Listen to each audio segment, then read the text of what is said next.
Did you think it was going to be all rainbows and unicorns with the WWE? Because truth be told, that does not actually appear to be the case. And we're going to talk about it in today's video. As always, timestamps in the description down below. First things first, I want to talk about Goldberg. There's been a lot of talk about Goldberg and whether or not he would be returning to WWE under a new contract with more matches. There's been a whole bunch of stuff being speculated online as to whether or not Goldberg's been re-signed and kind of like what's the whole situation with that, right? A lot of people think that Goldberg might be putting over some younger talent. Well, according to Fightful, they spoke to Goldberg's representatives and they basically said this is news to them. And because of that, it appears Goldberg may have not actually re-signed with WWE. And look, guys, I understand why a lot of people don't like Goldberg. I understand the whole thing of Goldberg coming in and winning the Universal Championship. And quite honestly, I understand why that would anger a lot of fans, especially now in the Triple H era. I think the major impression here is that Triple H is not going to bring back these legends to just have them win championships and, you know, win big matches and take the spotlight away from everyone else and all the other reasons why Goldberg shouldn't return. But there is something I want to mention here. Whether Goldberg is actually returning or not, I guess isn't a big deal. More so, it just depends on how he's used. Because if it is in fact true that Goldberg were to come back to WWE to put over new talent, I'm all for it. If it meant that we got Braun Breaker from NXT versus Goldberg at WrestleMania and Goldberg put over Braun Breaker as the future of WWE, like, I would be okay with that.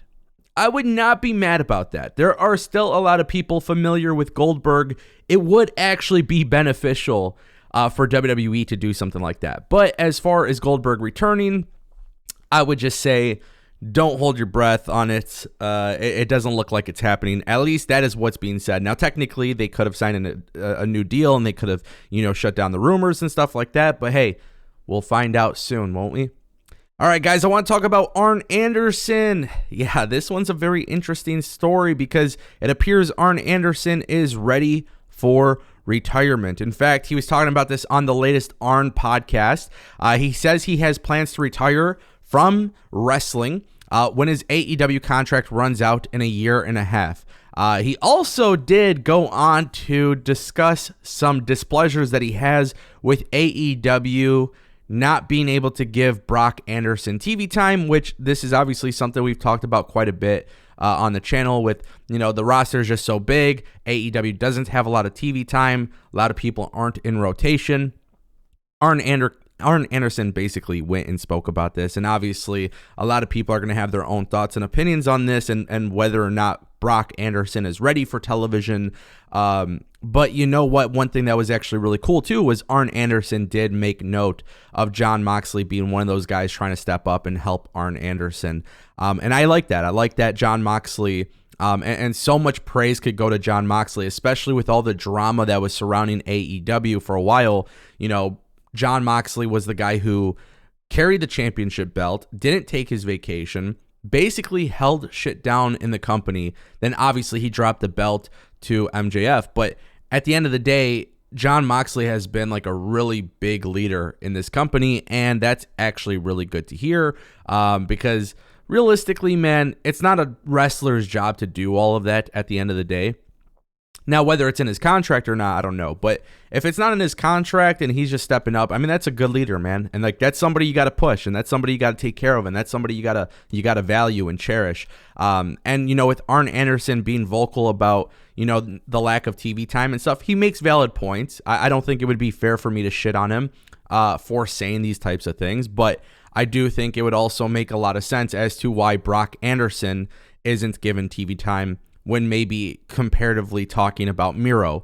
Like Miro is somebody who I just think, you know, on a skill level, experience level, he's just really, really good and he's not being used. So it's not just an issue where Brock Anderson, you know, AEW's like, oh, well, Brock Anderson's not good enough. I mean, there's a lot of people suffering from lack of TV time. Obviously with Arn Anderson leaving AEW or retiring from wrestling, you know, after his contract is up, it doesn't necessarily shock me. I like Arn Anderson, man, and some of my favorite stuff with Arn Anderson and AEW obviously had to do with him and Cody Rhodes. Everybody knows that promo. It was incredible. So very, very interesting stuff, obviously. Let me know what you guys think about that. And hey, guys, if you're not subscribed to my channel, you should definitely click that subscribe button and ring that bell because you don't want to miss videos, especially when we're talking about the latest and greatest in WWE, AEW, and all wrestling companies. By the way, Triple H and Stephanie McMahon, yeah, like I said, guys, it is not all rainbows and unicorns because WWE has shut down the request of Devon Dudley. And I was kind of contemplating whether or not I want to talk about this. And then, I got to be honest, I just expected a lot more different from Triple H and Stephanie and Nick Khan. I thought this was a new era in WWE. Now, basically, for those who don't know, there was an indie wrestling company that just happened this past weekend at the 2300 Arena in Philadelphia. And basically, the idea was that Bubba Ray Dudley and a whole bunch of ECW guys were performing at the show.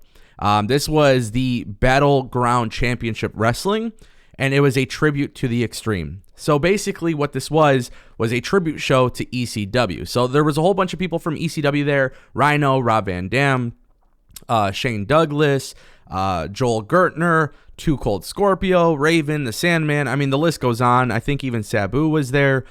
So basically what ends up happening is this indie company obviously has Bully Ray, aka Bubba Ray Dudley, and they request Devon Dudley for the show.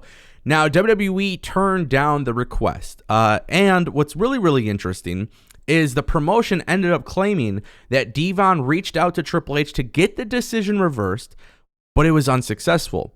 Now, BCW, Battleground Championship Wrestling, does intend to make this event an annual event. And the fact that WWE is in a situation where they didn't want their talent, that, Devon obviously works for WWE, they didn't want him there. Will WWE continue this way of thinking next year? Now, one thing that's really interesting, too, is PW Insider actually reported that WWE pulled him from the event.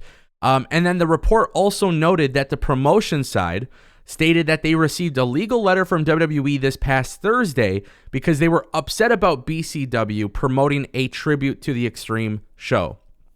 Obviously playing off of the ECW stuff. So here's the thing, man. WWE, I feel like they kind of made a mistake here. I'm not saying play nice with AEW. Shit, I'm not even saying play nice with New Japan or any of these companies. But this is an indie wrestling company. Devon is not even a guy who was performing on TV for your show. It just kind of seems like a step backwards. It just kind of seemed like a step backwards. This is a new company. Show people that you're not the Vince McMahon era. You've already done that creatively, but from a business standpoint, it's an indie wrestling company. Devon Dudley doesn't contribute anything on screen to your show. I just feel like it's not a big deal. What do you guys think?